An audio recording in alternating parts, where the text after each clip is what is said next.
ఓం శాంతి. 29వ తారీఖు 8వ నెల అవ్యక్తు బాప్దాదా రివైజ్ డేట్ 12/3/88. 3 రకాల యొక్క స్నేహిలు మరియు హృదయపూర్వక స్నేహి పిల్లల యొక్క విశేషతలు చెప్పారు బాబా అందరి విశేషతలు ఏంటియో ప్రతి మురళిలో మనకు తెలియచేస్తూ ఉన్నారు. आज बाप दादा अपने स्नेही सहयोगी और शक्तिशाली ऐसे तीनों विशेषताओं से संपन्न बच्चों को देख रहे हैं. బాప్ దాదా ఈరోజు తన యొక్క స్నేహిలు, సహయోగిలు మరియు శక్తిశాలి ఈ విధంగా 3 విశేషతలతో సంపన్నమైన పిల్లలను చూస్తూ ఉన్నారు. ये तीनों विशेषताएं जिसमें समान है वही विशेष आत्माओं में नंबर 1 आत्मा है.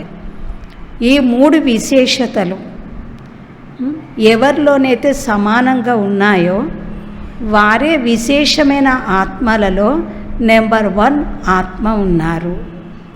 స్నేహి भी हो और सदा हर कार्य में सहयोगी भी हो. స్నేహిలుగా ఉన్నారు, తోడుగా ఎల్లప్పుడూ ప్రతి కార్యంలో సహయోగి మరియు తోడుగా శక్తిశాలిగా కూడా ఉన్నారు.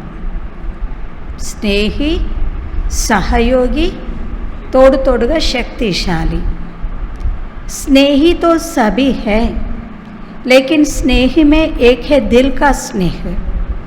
అందరూ స్నేహిలే, కానీ స్నేహంలో కూడా ఒకరు హృదయపూర్వకమైన స్నేహం ఉన్నవారు. దూసరా హై సమయ ప్రమాణ్ మతలబ్ కా స్నేహ.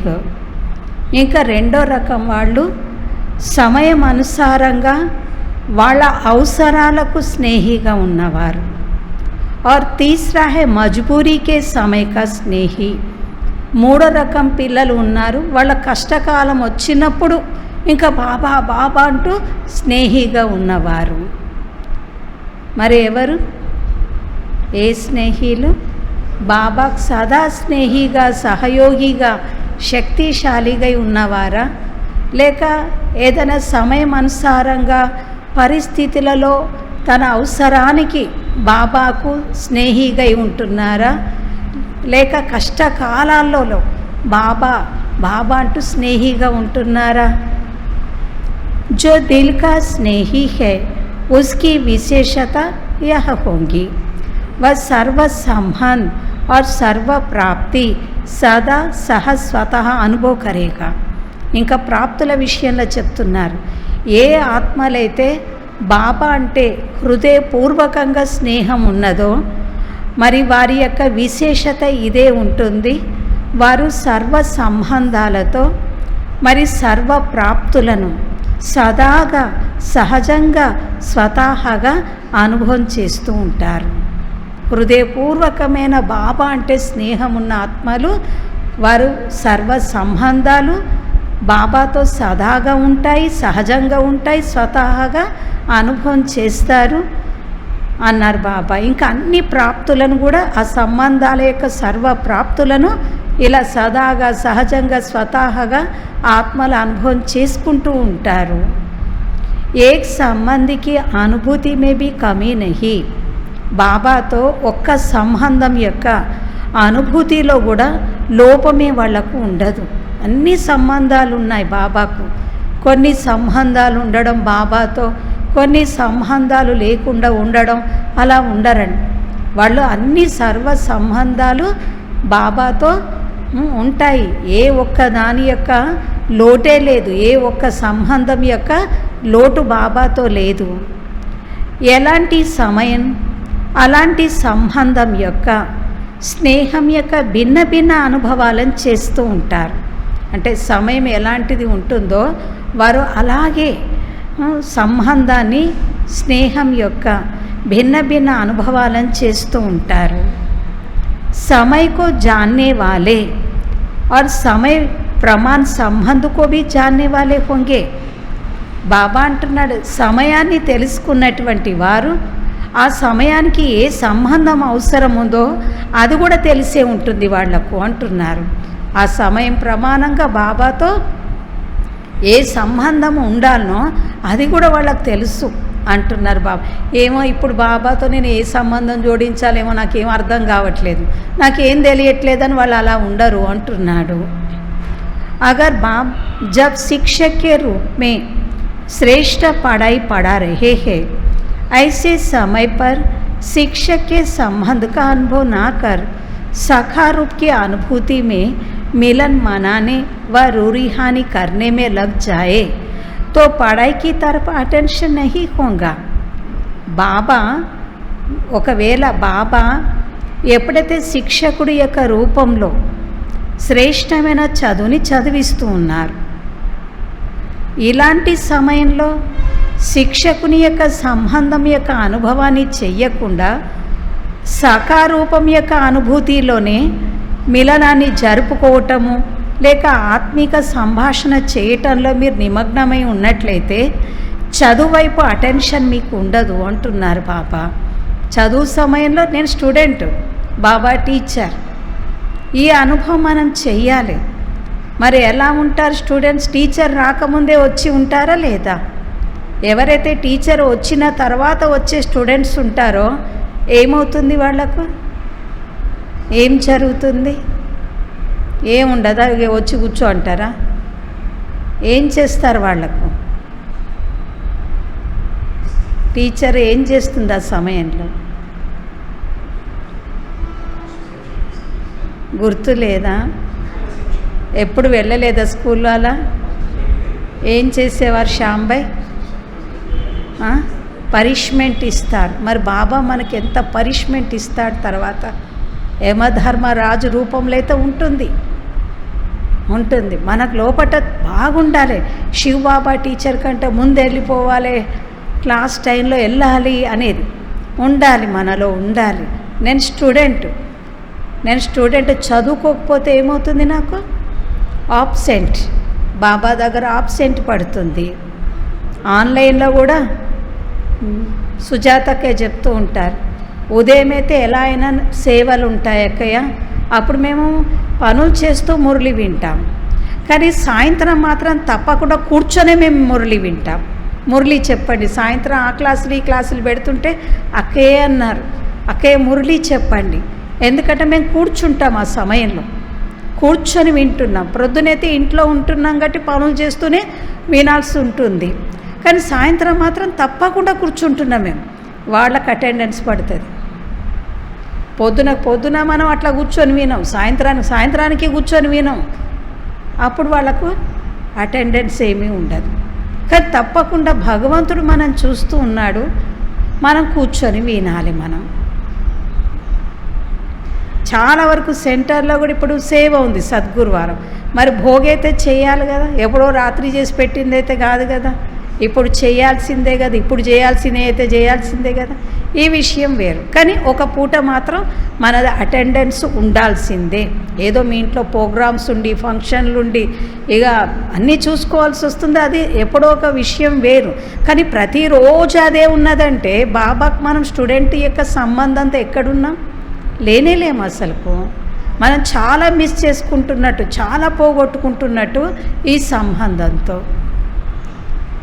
చాలా సూక్ష్మమైనది మనది, చాలా గుహ్యమైనటువంటిది.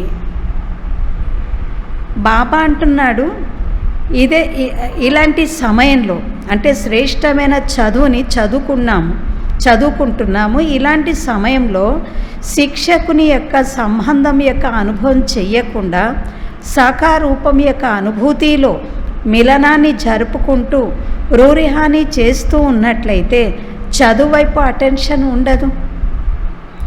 पढ़ाई के समय अगर कोई कहे कि मैं आवाज़ से परे स्थिति में बहुत शक्तिशाली अनुभव कर रहा हूँ, तो पढ़ाई के समय क्या यह राइट है? చదువు యొక్క సమయంలో ఒకవేళ ఎవరైనా నేను ధ్వని శబ్ద స్థితికి అతీతంగా చాలా శక్తిశాలిగా అనుభవం చేసుకుంటూ ఉన్నాను, అయితే చదువు సమయంలో ఇలా ఉండటం రైటేనా? బాబా ఎంత సూక్ష్మంగా చెప్తున్నారో చూడండి. మీరు చదువుకునే సమయంలో యోగం చేయటం కూడా రైట్ కాదు. చదువుకునే సమయంలో చదువుకోండి. నేను చాలా మంచి శక్తిశాలి స్థితిని, చాలా సైలెన్స్ యొక్క శక్తిని, ఆవాజ్ యొక్క ధ్వని శబ్దానికి అతీతమైన స్థితిలోనే నేను స్థితి ఉన్నా, శక్తిశాలిగా ఉన్నాను అని అంటారంట. బాబా అంటాడు మరి సమయం, చదువుకునే సమయం, అలాంటి సమయంలో మీరు ఈ విధంగా ఉండటం ఇదేమన్నా సరైనదేనా అని అడుగుతున్నారు. क्योंकि जब बाप शिक्षक के रूप में पढ़ाई द्वारा श्रेष्ठ पद की प्राप्ति कराने आते हैं, ఎందుకంటే తండ్రి ఎప్పుడైతే శిక్షకుని యొక్క రూపంలో, టీచర్ యొక్క రూపంలో చదువు ద్వారా శ్రేష్టమైన పదవి యొక్క ప్రాప్తి చేయించటానికి వచ్చాడు. तो उस समय टीचर के सामने गाली स्टूडेंट लाइफ ही यथार्थ है.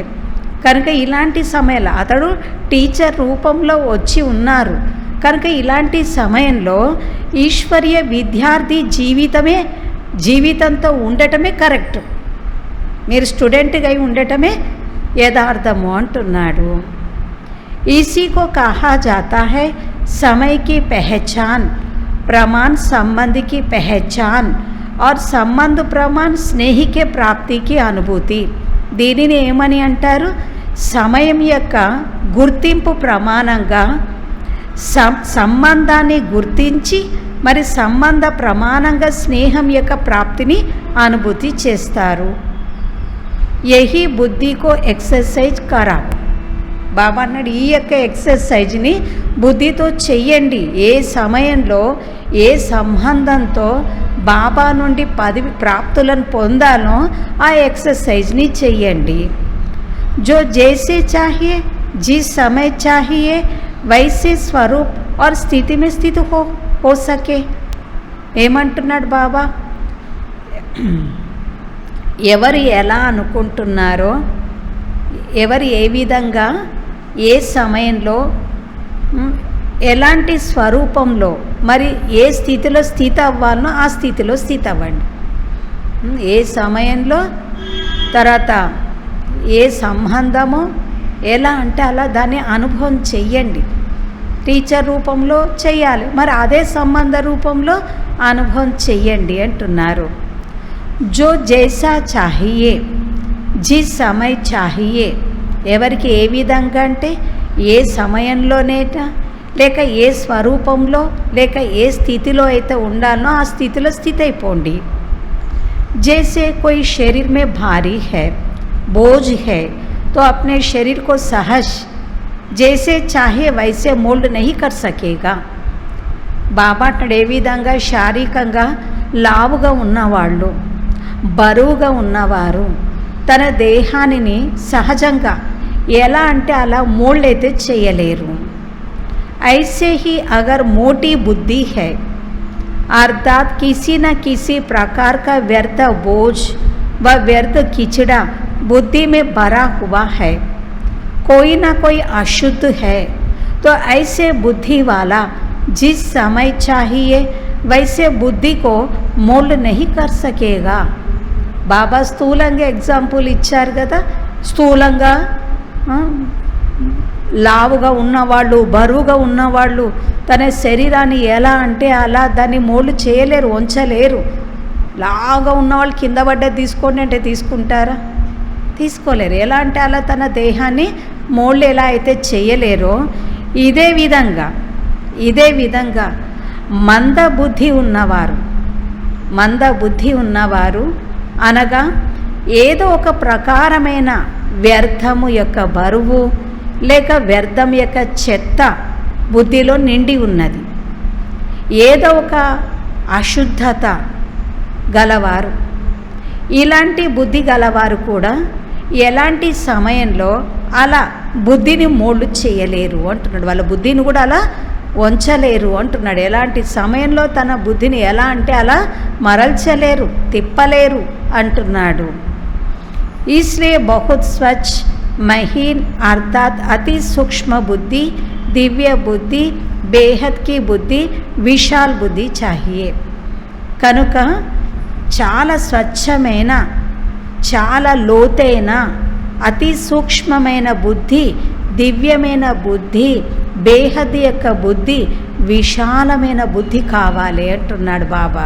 బుద్ధికి ఎలా అంటే అలా మరలటానికి, తిరగటానికి, వంగటానికి బుద్ధి కూడా ఎలా ఉండాలి అన్నారు బాబా. బుద్ధి కూడా చాలా స్వచ్ఛంగా, లోతుగా, తర్వాత సూక్ష్మమైన బుద్ధి, దివ్యమైన బుద్ధి, అనంతమైన బుద్ధి, విశాలమైన బుద్ధి ఉండాలి. బుద్ధి గురించి చెప్తున్నాడు. బుద్ధికి ఏ సంబంధంలో ఉంటే ఆ సంబంధంలో వెళ్ళటం కోసం బాబా అంటాడు బుద్ధి ఇలా ఉండాలి అంటున్నాడు. చెత్తతో, వ్యర్థంతో ఉన్న వాళ్ళ బుద్ధి వంగదు, తిరగదు అని అన్నారు బాబా. ऐसे बुद्धि वाले ही सर्व संबंध का अनुभव जिस समय जैसा संबंध वैसा स्वयं के स्वरूप का अनुभव कर सकेगा. మరి ఇలాంటి బుద్ధి గలవారే సర్వ సంబంధాల యొక్క అనుభూతులను ఏ సమయంలో ఏ సంబంధము అలాంటి స్వయంగా స్వరూపాన్ని అనుభవం చేస్తారు. బాబా తండ్రి అంటే తనను తాను పిల్లవాడిగా అనుభవం చేసుకుంటారు. బాబా టీచర్ అంటే తనకు తాను విద్యార్థిగా అనుభవం చేసుకుంటూ ఉంటారు. కేవలం బాబా టీచర్ అని అనటమే కాదు, నేను విద్యార్థిగా ఉన్నానా, అప్పుడే రిలేషన్ బాగుంటుంది. బాబా ముందు చెప్పారు కదా, ఒక ఎగ్జాంపుల్ అయితే చదువుకునే సమయంలో నేనైతే చాలా అతీతమైన సైలెన్స్ స్థితిలో శక్తిశాలిగా అనుభవం చేస్తూ ఉండటం ఇది రైటేనా, ఈ సమయంలో అనుభూతిని పొందటం ఇది రైటేనా, సరైనదేనా అని అన్నారు బాబా. तो स्नेही सभी है लेकिन सर्व संबंधों का स्नेह समय प्रमाण अनुभव करने वाले सदा ही इसी अनुभव में इतने बिजी रहते हैं. బాబా అన్నాడు అందరైతే స్నేహిలే ఉన్నారు, కానీ సర్వ సంబంధాల యొక్క స్నేహము సమయం ప్రమాణంగా అనుభవం చేసేవారు సదా ఈ అనుభవంలో మరి బిజీగా ఉంటారు. ప్రతి సంబంధం యొక్క భిన్న భిన్న ప్రాప్తులలో ఎంత లౌలీన్గా ఉంటారు, మునిగి ఉంటారో, ఏ ప్రకారమైనటువంటి వారికి విఘ్నము తన వైపుకు వంచలేదు అన్నారు బాబా. इसलिए स्वतः ही सहज योगी స్థితి का अनुभव करते हैं. కనుకనే వారు స్వతహ యోగిగా స్థితిని అనుభవం చేస్తూ ఉంటారు. ఏ స్థితిని వాళ్ళు అనుభవం చేయగలుగుతూ ఉంటారన్నారు బాబా. స్వతహాగా సహజయోగ స్థితిని అనుభవం చేస్తారు అన్నారు. इसी को कहा जाता है नंबर 1 యథార్థ స్నేహి ఆత్మ. దీనిని ఏమని అంటారంటే नंबर 1 యథార్థ స్నేహి ఆత్మ అని అంటారు.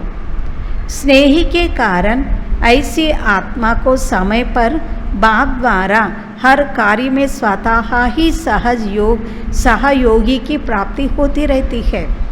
ఇంకా బాబా ఇంకొక ముఖ్యమైన విషయం చెప్తూ ఉన్నారు. మన ధారణతోనే బాబా నుండి మనకు సహయోగం అనేది ప్రాప్తిస్తుంది అంటున్నాడు. ఏమంటున్నాడు? స్నేహం కారణంగానే ఇలాంటి ఆత్మకు సమయానికి బాబా ద్వారా ప్రతి కార్యంలో స్వతహాగానే సహయోగం యొక్క ప్రాప్తి జరుగుతూ ఉంటుంది అంటున్నాడు.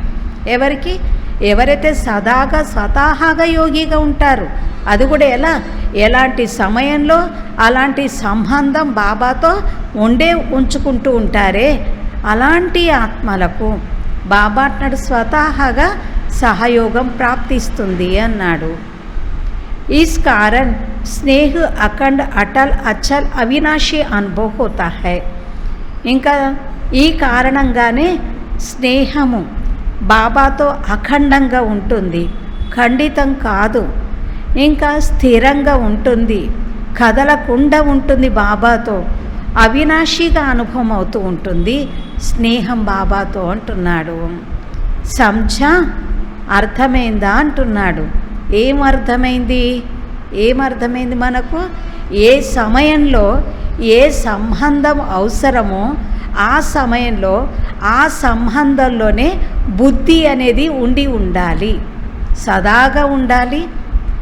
స్నేహం ఉంది కనుక సదాగా ఉండాలి, స్వతహాగా ఉండాలి. అలాంటి ఆత్మలకే సహజంగా స్వతహాగా సమయానికి బాబా నుండి వాళ్ళకి సహయోగం ప్రాప్తిస్తూ ఉంటుంది అంటున్నాడు. వింటున్నారా అందరు కూడా? బాబా సహాయం కావాలన్నా ఏం అవసరం లేదా? మరి దానికి మనం ధారణ ఏంటి? మనదేమీ లేదా? చేతులెత్తి వదిలేయటమేనా? మన ధారణలు ఇలా ఉన్న వాళ్ళకే బాబా నుండి కూడా ఇలాంటి సహయోగం స్వతహాగా లభిస్తుంది. నిజంగా కూడా చెప్పాలంటే ఎన్నో కారణాలను మనం చెప్తూ ఉంటాం బాబాకు. బాబాకు లేవా కారణాలు? చెప్పాలంటే మనకంటే ఎక్కువన్నాయన కారణాలు. కానీ బాబా చెప్పడు మనకు. ఎందుకంటే మన పిల్లలతో ఉన్న స్నేహం బాబాకు, ఆ స్నేహం అనేది బాబాకు కారణం అనేది లేకుండా చేస్తూ ఉన్నదన్నమాట. ఉన్నాయి, ఆయన కూడా బోలెడన్ని కారణాలు ఉన్నాయి, చెప్పొచ్చు. షికాయతులు కూడా చెప్పొచ్చు, మళ్ళా మన మీద కంప్లైంట్ కూడా చేస్తూ చెప్పొచ్చు బాబా. కానీ కంప్లైంట్ చేయడు, తర్వాత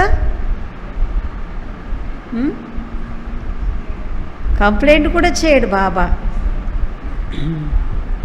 కారణాలను చెప్పడు బాబా. మరి మనలో కూడా ధారణ ఉండాలి కదా భగవంతుడి పట్ల. కారణాలు, కంప్లైంట్లు ఏమీ లేకుండా ఉండాలి కదా. బాబా అంటున్నాడు, ఇదే ఉంది నెంబర్ 1 స్నేహం యొక్క విశేషత అంటున్నాడు. ఏంటి? అఖండంగా ఉంటుంది బాబాతో స్నేహం, స్థిరంగా ఉంటుంది బాబాతో స్నేహం, కదలకుండా ఉంటుంది బాబాతో స్నేహం, అవినాశిగా ఆ స్నేహాన్ని అనుభవం చేస్తూ ఉంటారు. ఇదే ఉంది నెంబర్ 1 స్నేహిల యొక్క విశేషత. दूसरे तीसरे का वर्ण करने का तो आवश्यकता ही नहीं है. బాబా ఇదన్నీ చెప్పి ఇక 2వ నెంబర్ 3వ నెంబర్ వాళ్ళ గురించి వర్ణించే అవసరమైతే లేదు కదా అని అంటున్నాడు. ఎందుకు? అన్నీ మీకు మంచి రీతిగా తెలుసు అంటున్నాడు బాబా. క్యోంకి సబ్ అచ్చి తరస్సే జాన్తే హో. ఇక 2వ నెంబర్ 3వ నెంబర్ వారి గురించి అయితే మంచి రీతిగా మీకు తెలుసు అంటున్నాడు. తో బాప్ దాదా ऐसे స్నేహి బచ్చోं को देख रहे थे. కనుక బాప్ దాదా ఇలాంటి స్నేహి పిల్లలనే చూస్తూ ఉన్నాడు. आदि से अब तक स्नेही एक रस रहा है. वह समय प्रमाण, समस्या प्रमाण व ब्राह्मण आत्माओं के संपर्क प्रमाण बदलता है. इसमें भी फर्क पड़ जाता है ना. బాబా అంటున్నాడు, ఆది నుండి ఇప్పటి వరకు బాబాతో స్నేహము ఏకరస్గా ఉందా? సమయం ప్రమాణంగానే ఉంటుందా, లేక సమస్య ప్రమాణంగానా, లేక బ్రాహ్మణ ఆత్మ లేక సంపర్క ప్రమాణంగా మారుతూ ఉంటుందా? అక్కడ బ్రాహ్మణుడు కచ్చాగా ఉంటే అక్కడ మారిపోతుంది. బాబా పైన స్నేహం, జ్ఞానం పైన స్నేహం, పరివారం పైన స్నేహం మారిపోతూ ఉంటుంది. అవునా? చాలామంది ఎక్కడ బ్రాహ్మణుల యొక్క అజ్ఞానులు కూడా కాదు, బ్రాహ్మణుల యొక్క ప్రమాణంగా కూడా తగ్గిపోయేవారు కూడా ఉన్నారు అంటున్నాడు. ఇందులో తేడా వచ్చేస్తున్నది అన్నారు బాబా. ఆ స్నేహిక సునాయా फिर सहयोग और शक्तिशाली तीनों విశేషత वाली आत्मा का महत्व सुनाएगा. ఈరోజు స్నేహం గురించి వినిపించాను. హృదయపూర్వక స్నేహం ఉంది, తెగిపోనటువంటి స్నేహం ఉంది, కదలనటువంటి స్నేహము, అఖండమైన స్నేహము, అవినాశి స్నేహం బాబాతో, సర్వ సంబంధాలతో సమయం ప్రమాణంగా ఉన్నటువంటి వారు. స్నేహిల యొక్క గుర్తులు వినిపించాను. స్నేహిలు ఎప్పుడు కూడా కారణాలు చెప్పరు, స్నేహిలు ఎప్పుడు కూడా కంప్లైంట్ చెయ్యరు. వాళ్ళు స్నేహిలు. ఎవరెట్లుంటే నాకేమవసరం, నాకు బాబా నుండి పొందేది ఉంది, నాకు బాబాకు దగ్గర అయ్యేది ఉంది, అలా ముందుకెళ్ళిపోతూ ఉంటారు.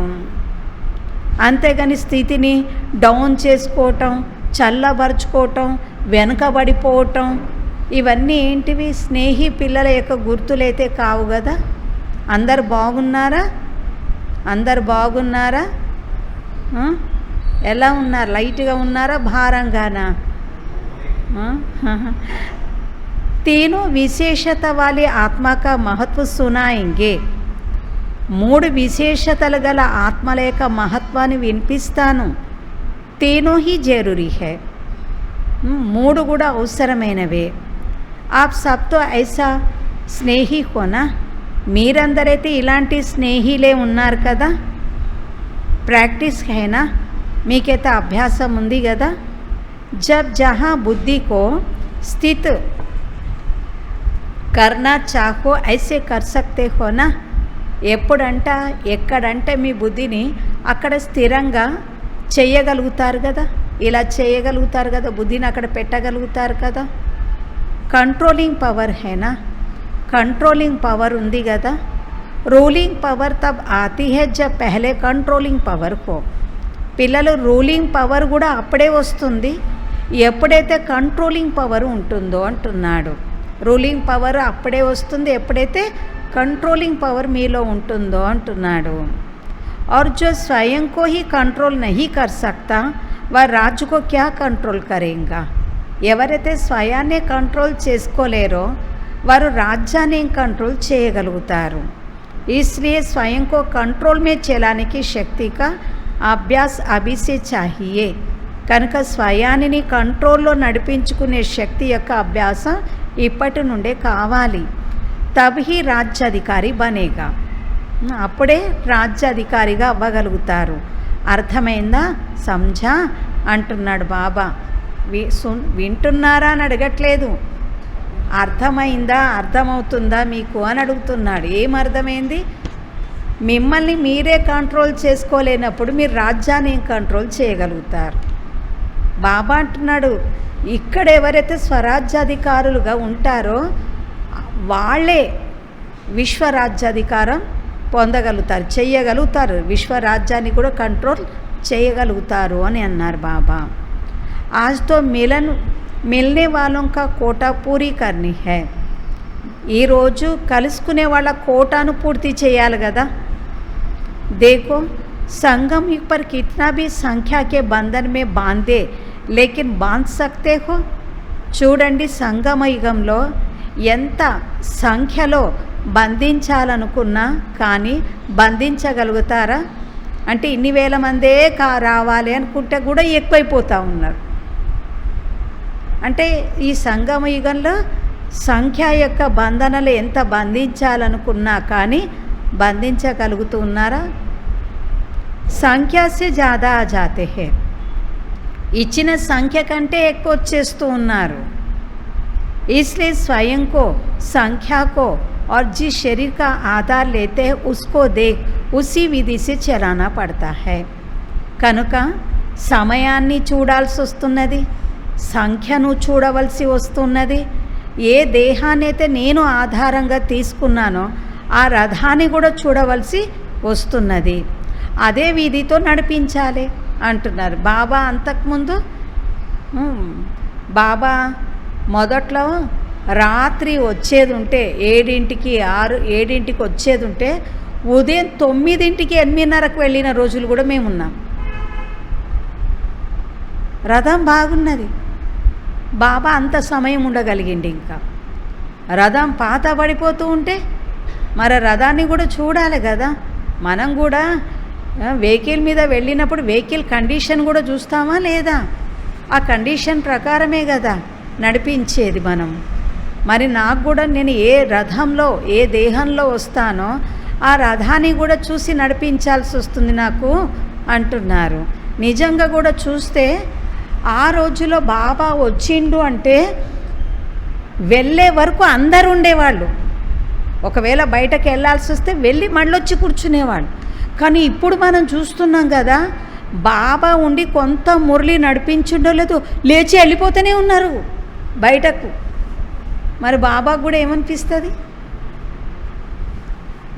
బాబా వెళ్ళిపోడు, అమ్మో ఇక రష్ తర్వాత తట్టుకోలేమని ముందే బయటపడతా ఉన్నారు. మరి ఇప్పుడు ఏంటిది, మరి మన కండిషన్ కూడా చూస్తూ ఉన్నాడు కదా బాబా. ఇక ఆయన కూడా తొందరగానే వెళ్ళిపోయేవాడు. 2 గంటలు అనేవాళ్ళు, 2 అవర్స్ 2 అవర్స్ బాబాను చూసి ఆ గడియారం చూడొచ్చు మనం.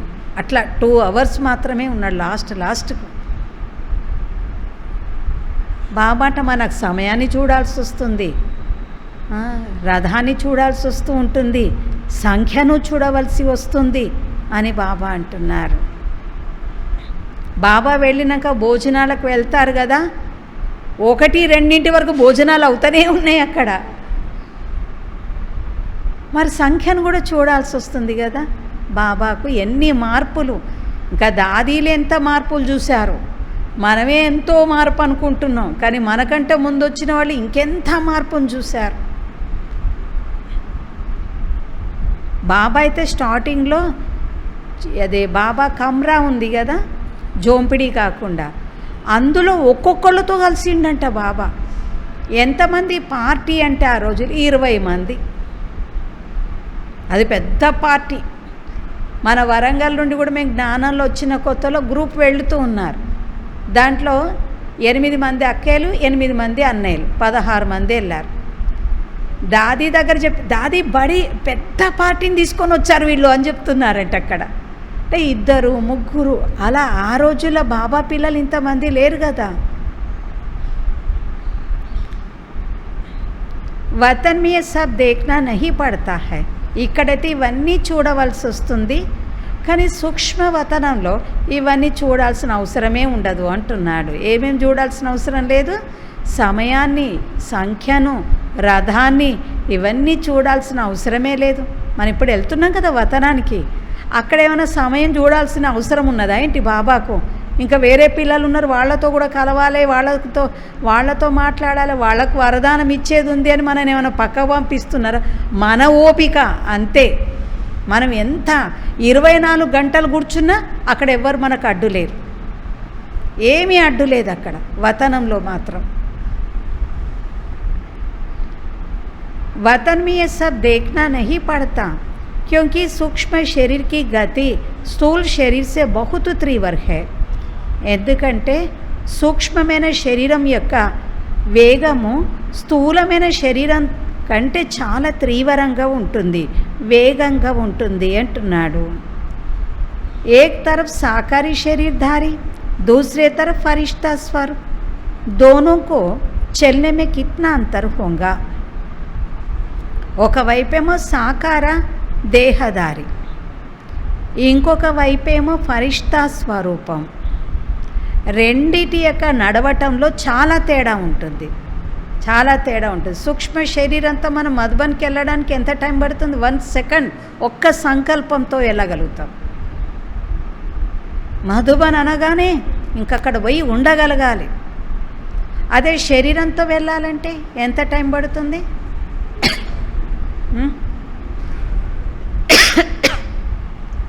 ఒక రోజున్నర.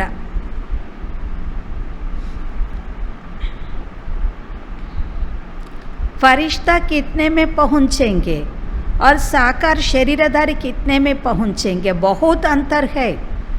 ఫరిష్తా చేరుకోవటానికి ఎంత సమయము, సాకార దేహంతో చేరుకోవటానికి ఎంత సమయం, చాలా తేడా ఉంటుంది. బ్రహ్మ బాపీ सूक्ष्म शरीरधारी बन कितना तीव्र गति से चारों ओर सेवा कर रहे हैं. మరి బ్రహ్మ బాబా కూడా సూక్ష్మ శరీరధారిగా అయిపోయి ఎంత వేగంతో నలువైపుల యొక్క సేవ చేస్తూ ఉన్నారు. वही ब्रह्मा साकार शरीरधारी रहे और अब सूक्ष्म शरीरधारी बन कितना तीव्र गति से आगे बढ़ और बढ़ा रहे हैं. మరి ఆ బ్రహ్మనే సాకార దేహంతో ఉన్నప్పుడు ఎలా ఉన్నాడు, మరి అతడే ఇప్పుడు సూక్ష్మ శరీరధారిగా అయ్యి ఎంత తీవ్ర వేగంతో ముందుకు వెళుతూ ఉన్నారు, మరి ముందుకు నడిపిస్తూ ఉన్నారు. ఏతో అనుభవ కర్ రహే హోనా. మరి ఇదైతే అనుభవం చేస్తూ ఉన్నారు కదా. బాబా సూక్ష్మంగా వెళ్ళి వాళ్ళకి టచింగ్ ఇచ్చి వాళ్ళకి అర్థం చేయించి బాబా అంతా రెడీ చేసి ఒప్పించాడు. ఇదంతా మనం వెళ్ళగానే హా అన్నారు వాళ్ళు, కానీ ఇది ముందు బాబా చేసింది అని. సూక్ష్మ శరీరం యొక్క వేగము ఈ ప్రపంచం యొక్క అన్ని వేగాల యొక్క సాధనాల కంటే కూడా వేగమైనటువంటిది ఉంది. 1 సెకండ్లో उसी समय अनेकों का अनुभव करा सकते हैं. 1 సెకండ్లోనే 1 సెకండ్ అదే సమయంలో అనేకులకు అనుభవాన్ని చేయించగలుగుతారు. जो सब कहेंगे कि हमने इस समय बाप को देखा या बाप से मिले, हर एक समझेंगे कि मैंने रूरी हानि की, मैंने मिलन मनाया. అందరు ఏమని అంటారు? మేము ఈ ఫలానా సమయంలో బాబాని చూశాము, బాబాతో కలిశాము. ప్రతి ఒక్కరు అనుకుంటారు నేను బాబాతో మాట్లాడాను. ఎన్నింటికంటే కరెక్ట్గా 4:15. మరి నేను కూడా 4:15కు బాబా దగ్గరే ఉండి మాట్లాడుతున్నాను. ఒక్క సెకండ్లోనే బాబా అనేకులతో కలుస్తాడు, బాబా మాట్లాడుతాడు, మిలనం జరుపుతాడు అవ్యక్త రూపంలో. ఫాస్ట్ ఉన్నది అవ్యక్త రూపం అనేది సాకార శరీరధారిగా ఉన్నప్పటికంటే ఇది ఫాస్ట్ ఉన్నది. ఎంత ఫాస్ట్ అంటే సాకార ప్రపంచంలో ఇంత ఫాస్ట్ ఏ సాధనం కూడా లేదు అన్నారు బాబా. మేరకు మదద్ మిలి, నాకు సహాయం లభించింది. क्योंकि त्रिवर गति के कारण एक ही समय पर हर एक को ऐसा अनुभव होता है जैसे मैंने किया. ఎందుకంటే త్రివర వేగం ఉన్న కారణంగా ఒకే సమయంలో ప్రతి ఒక్కరూ ఇలాంటి అనుభవాన్ని చేస్తారు. నేను చేశాను, బాబాతో నేను అనుభవం ఇది చేశాను, ఇలా సహయోగం లభించింది అని. తో ఫరిష్తా జీవన్ బంధన్ ముక్త జీవన్ హే. ఇవన్నీ వివరించి మనకు కూడా బాబా అంటారు మీరు ఫరిష్తాలుగా అయిపోండి. ఫరిష్తా జీవితం అనేది బంధన ముక్త జీవితము అంటున్నాడు. बल सेवा का बंधन है, लेकिन इतना फास्ट गति है जो जितना भी करे उतना करते हुए भी सदा फ्री है. భలే సేవ యొక్క బంధనం ఉంది, కానీ ఎంత ఫాస్ట్ గతి అంటే ఎంత చెయ్యాలనుకున్నా అంత చేస్తూ ఇంకా మీరు ఫ్రీగానే ఉంటారు ఈ సూక్ష్మమైన సేవలో అంటున్నాడు. జిత్నా హీ ప్యారా ఉత్నా హీ న్యారా. ఆ స్థితి ఎంత ప్రియమైనదో అంత అతీతమైనటువంటిది. कराते सब है, लेकिन कराते हुए भी अशरीरी फरिश्ता होने के कारण सदा ही स्वतंत्रता की स्थिति का अनुभव होता है. చేయించుతారు, అందరికీ చేయించుతారు, అందరికీ. కానీ చేయించుతూ ఉన్నప్పటికీ అశరీరి ఫరిష్తాలుగా ఉన్న కారణంగా సదా స్వతంత్రత స్థితిని అనుభవం అవుతుంది. ఈ స్థితితో మనకు అది అనుభవం అవుతుంది. దాదీజీ గుర్తొస్తున్నారు. జానకి దాదీకి ఈ మాట అసలు నచ్చదంట. ఏ మాట అంటే నేను బిజీగా ఉన్నాను, ఈ మాట అస్సలు ఇష్టం ఉండదు. దాదీ ఎప్పుడు అనలేదంట మే బిజీ మే హూ, ఎప్పుడు నేను అనలేదు మేతో ఫ్రీ హూ అన్నారు. అంటే లోపట ఆత్మ ఎంత ఫ్రీగా లైట్గా దేన్ని పట్టుకోకుండా ఉంటుందో లోపట ఆత్మ ఫ్రీగా ఉంటుంది. క్యోంకి శరీర్ और कर्म के आधीन नहीं है. ఎందుకంటే దేహానికి కర్మకు ఆధీనంగా లేరు కదా. బాబా ఫరిష్తా అశరీరిగా ఉండడం వలన आप लोगों को भी अनुभव है. जब फरिश्ता स्थिति से कोई कार्य करते हो तो बंधन मुक्त अर्थात हल्कापन अनुभव करते हो. బాబా అంటే మీకు కూడా అనుభవం ఉంది. ఎప్పుడైతే ఫరిష్తా స్థితితో ఏదైనా కార్యం చేస్తూ ఉంటారో అప్పుడు బంధన ముక్తులుగానే అనగా తేలికగానే అనుభవం చేస్తారు.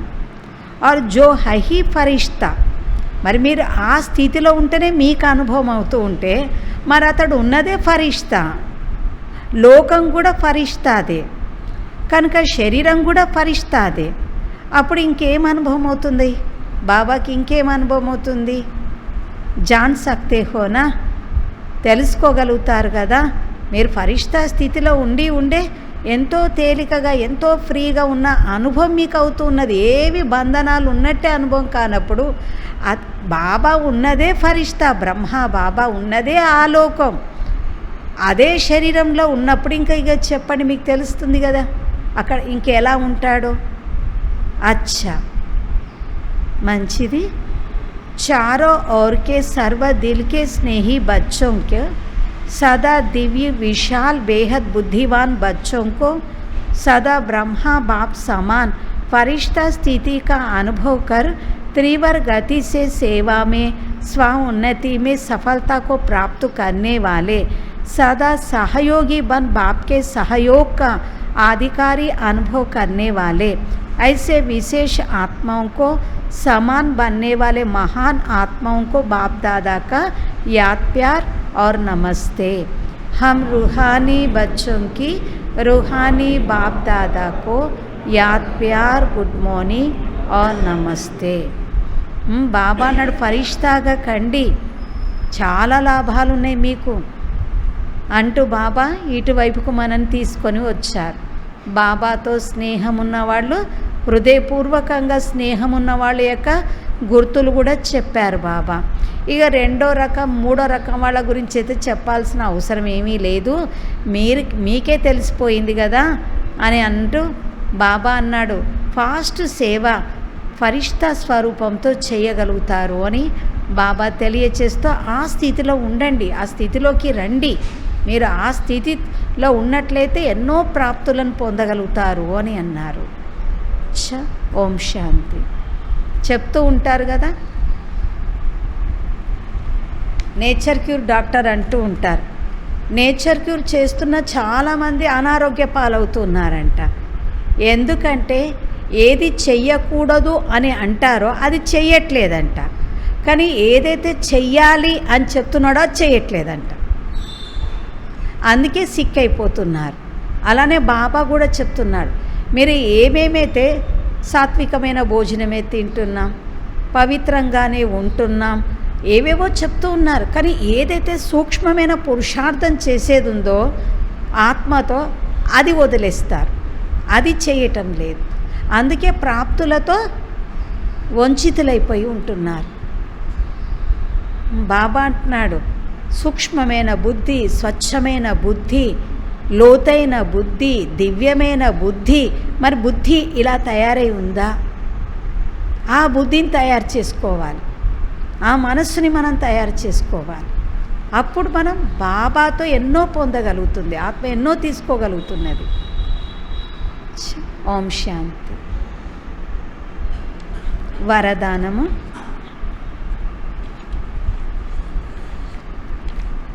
మనన శక్తి ద్వారా వేస్ట్ యొక్క వెయిట్ని, వ్యర్థం యొక్క బరువుని సమాప్తం చేసేటువంటి సదా శక్తిశాలి భవ. మనన శక్తి ద్వారా వేస్ట్ యొక్క వెయిట్ని సమాప్తి చేసేటువంటి సదా శక్తిశాలి భవ. ఆత్మ పర్ వేస్ట్ కా హీ వెయిట్ హే. ఆత్మ పైన వేస్ట్ యొక్క వెయిట్ ఉన్నది అంటున్నాడు. వేస్ట్ సంకల్పాలు, వేస్ట్ మాటలు, వేస్ట్ కర్మలు, దీని ద్వారా ఆత్మ భారంగా అవుతున్నది, ఆత్మ బరువుగైపోతుంది. అబ్ ఇస్ వెయిట్ కో ఖతం కరో. ఇప్పుడు ఈ వెయిట్ని సమాప్తం చెయ్యండి అంటున్నాడు బాబా. इस वेट को समाप्त करने के लिए सदा सेवा में बिजी रहो. బాబా అంటాడు ఈ బరువుని సమాప్తం చేయటం కోసం సదా సేవలో బిజీగా ఉండాలి. మనన శక్తిని పెంచుకోండి. మనన శక్తితో ఆత్మ శక్తివంతంగా అవుతుంది. जैसे भोजन हजम करने से खून बनता है, फिर वह शक्ति का काम करता है. ఎలానైతే భోజనాన్ని జీర్ణం చేసుకోవటం వలన రక్తం తయారవుతుంది, మరలా అది శక్తిలాగా పనిచేస్తూ ఉంటుంది. ఐసే మనన్ కర్నే సే ఆత్మకి శక్తిశాలి బడ్తీ హై. ఇలానే బాబా ఇచ్చిన జ్ఞానాన్ని బుద్ధి లోపట మననం చేస్తూ ఉన్నట్లయితే మరి బాబా అంటాడు ఆత్మశక్తివంతంగా ఆత్మ యొక్క శక్తి పెరుగుతుంది అంటున్నాడు. ఎప్పుడు పెరుగుతుందంటే ఆత్మ యొక్క శక్తి బాబా మురళిని, బాబా మహావాక్యాలను మననం చేయటం వల్లనే ఆత్మశక్తి పెరుగుతుంది అంటున్నాడు. స్లోగన్. ఎవరైతే తన స్వభావాన్ని సరళంగా మార్చుకుంటారో వారి యొక్క సమయం వ్యర్థంగా పోదు అన్నాడు. ఎవరైతే తన స్వభావాన్ని సరళంగా మార్చుకుంటారో వారి యొక్క సమయం వ్యర్థంగా కాదు అన్నారు. ఓం శాంతి.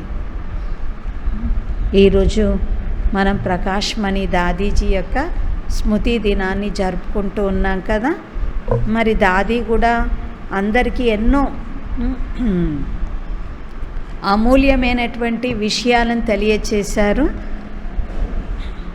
మరి మనం వీటిపైన అటెన్షన్ పెడుతూ ఉన్నామా? జీవితం తయారవుతుందే అప్పుడు కదా. ఎలాంటి విషయాలపైన శ్రద్ధ ఉంటుందో అలాంటి జీవితమే తయారవుతుంది. మనం పనికిరాని విషయాలపైన, వ్యర్థమైన విషయాలపైన శ్రద్ధ పెట్టి జీవితం సమర్థంగా అవ్వాలి అంటే తయారు కాదు కదా. మన జీవితం మన చేతిలోనే ఉంది, మన భాగ్యం మన చేతిలోనే ఉంది. కాబట్టి మన భాగ్యాన్ని తయారు చేసుకునేది ఎవరిపైన ఉంది? రెస్పాన్సిబిలిటీ బాబా పైన, మన పైన, మన చేతిలో, మన పైనే ఉంది మన భాగ్యం తయారు చేసుకోవటం. ఎన్ని విషయాలు చెప్తున్నారో, ఎన్ని విషయాలు వింటూ ఉన్నామో. అందరి దగ్గర పుస్తకాలు ఉన్నాయి కదా, మురళి పుస్తకాలు.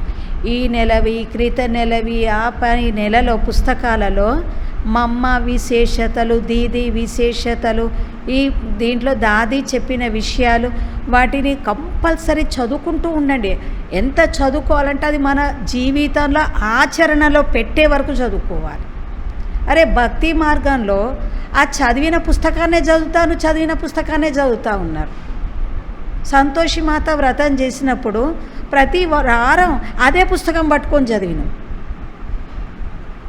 ఇంకో పుస్తకం లేదు ఇంకో వారానికి. మొక్కుకునేది ఏమని? 14 వారాలు ఏదో ఎన్నో వారాలను ఉండేది కదా, మేము ఇన్ని వారాలు చేసుకుంటామని. తర్వాత ఉజ్జాపన ఇక చేయనవసరం లేదు ఇక. కానీ అన్ని వారాలు కూడా అదే పుస్తకం పట్టుకొని చదివినాం. కానీ జీవితం ఏం తయారు కాలేదు దాంతో. భక్తి మార్గంలో కూడా అదే భగవద్గీత పట్టుకొని చదువుతున్నారు. ఇంకొకటైతే కాదు కదా. అవన్నీ ఇండైరెక్ట్, సారం లేనివే. మనకు జీవితాన్ని తయారు చేసే ఈ విషయాలను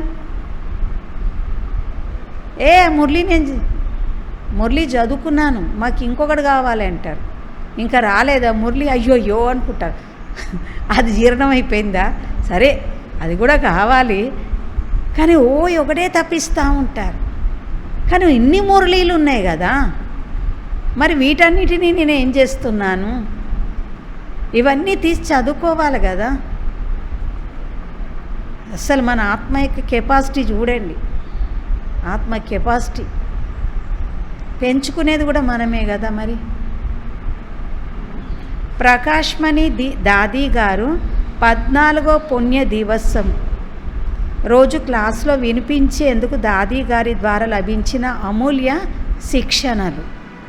మొదటిది ఈశ్వర్య నియమాలు మరియు మర్యాదలు మన జీవితమునకు సత్యమైన అలంకారాలు. వీటిని జీవితంలో ధారణ చేసి సదా ఉన్నతిని చేసుకుంటూ ఉండాలి. మన నియమాలేంటో తెలుసు కదా. ఉదయం లేచిన దగ్గర నుండి రాత్రి పడుకునే వరకు మనం ఏమేం చేయాలి అవి నియమాలు. మర్యాదలు కూడా ఉన్నాయి. తినటం, తాగటం అవన్నీ నియమాలు. మాట్లాడటం, ఎలా మాట్లాడాలి, ఎలా వ్యవహరించాలి ఆ మర్యాదలు కూడా ఉన్నాయి. ఏం మాట్లాడాలి, ఏం మాట్లాడకూడదు ఇవన్నీ బాబా మర్యాదలు కూడా ఇచ్చారు. ఇవన్నీ మన జీవితంలో సత్యమైన అలంకారాలు. వీటిని జీవితంలో ధారణ చేసి సదా ఉన్నతిని చేసుకుంటూ ఉండాలి. రెండవది, మేము భగవంతుని కంటి వెలుగులమన్న ఈ నశాన్ని ఎల్లప్పుడూ పెట్టుకోండి. భగవంతుని నయనాలలో దాగి ఉన్నట్లయితే మాయా తుఫానులు, గాలి వానలు స్థితిని కదిలించలేవు. సదా బాబా ఛత్రఛాయ క్రింద దాగి ఉన్నట్లయితే, సదా బాబా ఛత్రఛాయ కింద ఉన్నట్లయితే రక్షకుడైన బాబా సదా రక్షిస్తూ ఉంటారు. మనందరి ప్రియుడు మరియు మార్గదర్శకుడు ఒక్క బాబానే. వారితోనే మనసుని ఇచ్చి పుచ్చుకోవాలి. ఎప్పుడు ఏ దేహదారినైనా మిత్రునిగా చేసుకొని వారితోటి వ్యర్థ చింతన మరి పరచింతనను చేయకూడదు. నాలుగవది, ముఖంపై ఎప్పుడు ఉదాసీనత, అయిష్టము లేక ద్వేషం యొక్క గుర్తులు రాకూడదు. సదా సంతోషంగా ఉండండి, మరి సంతోషాన్ని పంచుతూ పోండి. ప్రతి ఒక్కరిని అదృష్టవంతులుగా తయారు చేసినంతగా చేసే అంతగా సెంటర్ వాతావరణమును అంతటి సుసంపన్నంగా తయారు చేయండి. 5వది, ఎంతగా అంతర్ముఖులుగయ్యి నోటి మరియు మనస్సు యొక్క మౌనాన్ని ధారణ చేస్తారో అంతగా స్థానం యొక్క వాయుమండలము లైట్ మైట్ సంపన్నంగా అవుతుంది. బాబా నాడు అంతర్ముఖులుగై నోరు మరియు మనస్సు యొక్క మౌనాన్ని ధారణ చేస్తారో అంతగా స్థానం యొక్క వాయుమండలం లైట్ మైట్ సంపన్నంగా అవుతుంది అంటున్నాడు. మరి వచ్చే వారిపై దాని ప్రభావం పడుతుంది. ఇదే సూక్ష్మమైన సకాష్నిచ్చే సేవ. నెక్స్ట్ది, ఏ కారణానికన్నా వశమే నాది నీదిలోకి వచ్చి పరస్పర మత భేదాలలోకి రాకూడదు. పరస్పరం సంబంధాలలోని ఈ అభిప్రాయ భేదాలు సేవలలో అన్నిటికన్నా పెద్ద విఘ్నం అవుతుంది అన్నారు బాబా. ఏది? నీది నాది అనేటువంటిది. ఈ విఘ్నం నుండి ఇప్పుడు ముక్తులుగా అవ్వండి, మరి ముక్తులుగా తయారు చెయ్యండి. నెక్స్ట్, ఇతరుల ఆలోచనలకు గౌరవం ఇచ్చి ప్రతి ఒక్కరి మాటలను మొదటి నుండి వినండి. తర్వాత నిర్ణయం చేసినట్లయితే రెండు అభిప్రాయాలు ఉండవు. చిన్న పెద్ద ప్రతి ఒక్కరికి తప్పకుండా గౌరవాన్ని ఇవ్వండి. ఇప్పుడు బాబా పిల్లలందరూ ఎంతటి సంతుష్టత గనుల అవ్వాలంటే మిమ్మల్ని చూసి ప్రతి ఒక్కరు సంతుష్టులైపోవాలి. సదా సంతుష్టంగా ఉండండి, మరి ఇతరులను కూడా సంతుష్టపరచండి. నెక్స్ట్ది, 4 మంత్రాలను ఎల్లప్పుడూ గుర్తుంచుకోవాలి. 1, ఇప్పుడు నిర్లక్ష్యంగా అవ్వకూడదు, సదా జాగృతి స్థితిలో ఉండాలి. ఎవరిని ద్వేషించకూడదు, అందరి పట్ల శుభ భావనను పెట్టుకోవాలి. 3వది, ఎవరిపైన ఈర్ష్య పెట్టుకోకూడదు, ఉన్నతి యొక్క రేసే చెయ్యాలి. 4వది, ఎప్పుడు ఏ వ్యక్తి వస్తువు లేక వైభవాలకు ప్రభావితులు అవ్వకూడదు, సదా ఒక్క బాబా ప్రభావంలోనే ఉండాలి. తర్వాతది, మనమందరం రాయల్ బాబాకు రాయల్ పిల్లలము.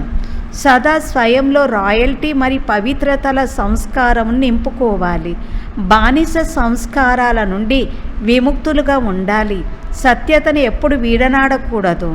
నెక్స్ట్ది, ప్రతి ఒక్కరు ప్రతిరోజు ప్రతి గంటకు ఒకసారి 5 నిమిషాలైనా సైలెన్స్ యొక్క అనుభూతిని తప్పకుండా చేసినట్లయితే అనేక విషయాలలో విజయులుగా అయ్యే శక్తి వస్తుంది. ప్రతి గంటకు ఒక 5 నిమిషాలు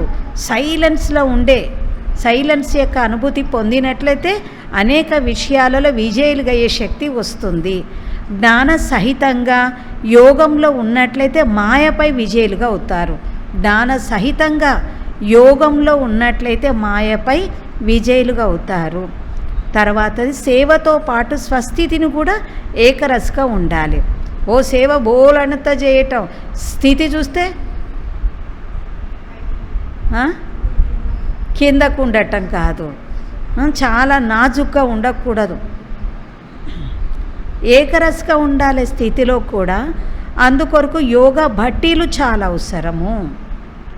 ఇందులో అందరి సంఘటనలో కూర్చొని అభ్యాసం చేసినట్లయితే సంఘటన యొక్క బలం కూడా మీకు లభిస్తుంది. నెక్స్ట్ది, మీ ముఖంపై ఎప్పుడు ఉదాసీనత, అయిష్టత, కోపములు గుర్తులు కనిపించకూడదు. ఒకవేళ పరస్పరంలో ఏవైనా కొన్ని విషయాలు ఉన్నట్లయితే వాటిని మీ తపస్య ద్వారా తొలగించుకోండి. ఇతరుల ముందు వర్ణన చేయకూడదు. వర్ణన చేయటం వలన వాయుమండలం పాడవుతుంది. నెక్స్ట్ది, లాస్ట్ది, మనస్సుని పాడు చేసేందుకు ఎవరు ఎంతగా ప్రయత్నించినా కానీ వారి ప్రభావంలోకి ఎప్పుడు రాకూడదు. సాంగత్య దోషం కూడా చాలా చెడ్డది, అది బుద్ధినే మార్చేస్తుంది. అందరితో ప్రేమగా ఉండండి. అందరూ ఫ్రెండ్సే, కానీ పర్సనల్ ఫ్రెండ్గా ఎవరిని తయారు చేసుకోకూడదు. దీనిని అండర్లైన్ చేసుకోండి. ఇవి నియమాలు, ఇవి మర్యాదలు తెలియచేయటం జరిగింది. ఓం శాంతి.